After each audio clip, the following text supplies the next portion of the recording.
J'ai licencié une mère célibataire parce qu'elle avait 12 minutes de retard. Sur le moment, je pensais avoir fait ce qu'il fallait. C'était le règlement, la règle du jeu, la décision juste pour ceux qui arrivent à l'heure. Et pourtant, ce fut la plus grande erreur de ma vie. Je suis chef d'équipe dans un centre de distribution dans l'Ohio depuis 10 ans.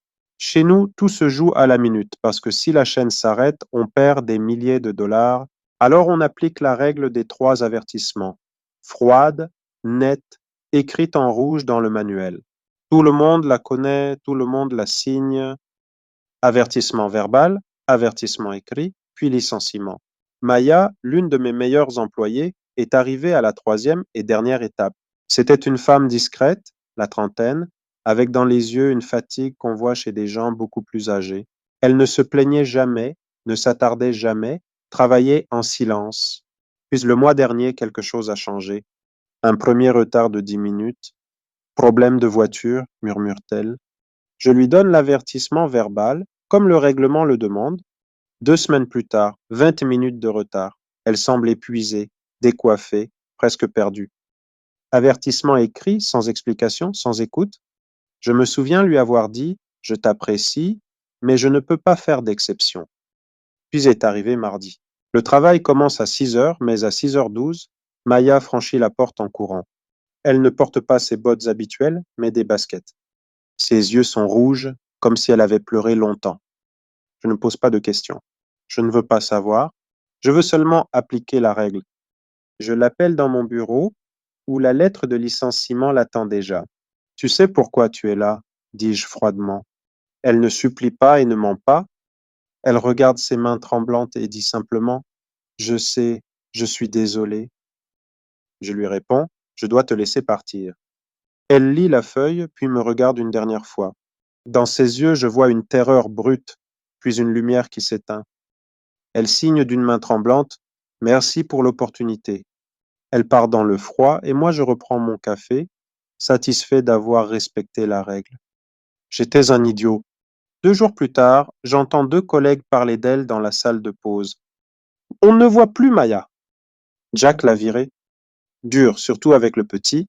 Je m'arrête net. Le petit, tu n'es pas au courant? Elle vit dans sa voiture avec son fils de 6 ans. Mon repas devient de la poussière. Il raconte qu'elle a été expulsée après la vente de son immeuble, qu'elle n'a pas pu payer une nouvelle caution, qu'elle se lave avec son fils dans les salles de sport ouvertes 24h/24 et qu'on les chasse parfois avant même qu'elle ait fini d'habiller l'enfant. Cette fois, c'est mon cœur qui se brise. Ces retards inexcusables n'étaient pas de la paresse. C'était une mère essayant de laver son enfant dans un lavabo public pour qu'il ne soit pas humilié à l'école. Et moi, je venais de lui enlever son seul revenu. Je pars aussitôt la chercher, sans savoir où aller. Je vérifie son ancien logement, vide. Le gymnase, rien. Les centres d'hébergement, complets. Liste d'attente, 6 mois, me dit-on. Il fait 2 degrés, je perds espoir. Je me gare sur le parking d'un Walmart, alors je la vois. Au fond du parking, dans l'ombre, une vieille Ford Taurus bleue. Vitres embuées, moteur coupé. Je m'approche et frappe doucement à la vitre. Maya sursaute, brandissant une brosse comme une arme, puis elle me reconnaît. Elle entr'ouvre la vitre et un souffle glacé me frappe. Je peux rapporter mon uniforme demain, dit-elle.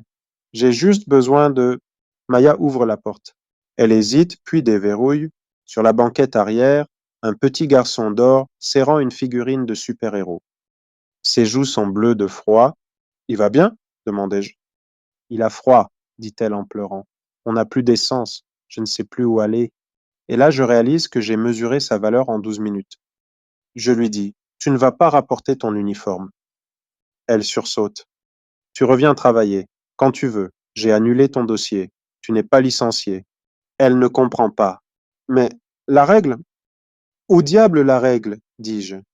Je lui donne 300 $. Prends une chambre au motel 6. Donne-lui une douche chaude. Mangez une pizza. Elle tremble. Je ne pourrai pas vous rembourser. Ce n'est pas un prêt, c'est une demande de pardon. Je les suis jusqu'à l'hôtel. Quand la lumière de leur chambre s'allume, je respire enfin. Le lendemain, je convoque les RH. Fini les règles appliquées aveuglément. On crée un fonds d'aide d'urgence pour les employés. Maya revient 3 jours plus tard. À l'heure, et si elle avait eu 10 minutes de retard? J'aurais préparé du café et dit: Comment puis-je t'aider? Nous vivons dans un monde obsédé par les règles, les chiffres, la performance. À force de regarder l'horloge, on oublie de regarder les gens.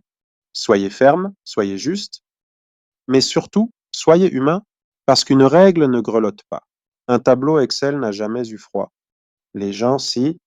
Et la seule règle qui mérite vraiment d'être suivie, c'est la bonté.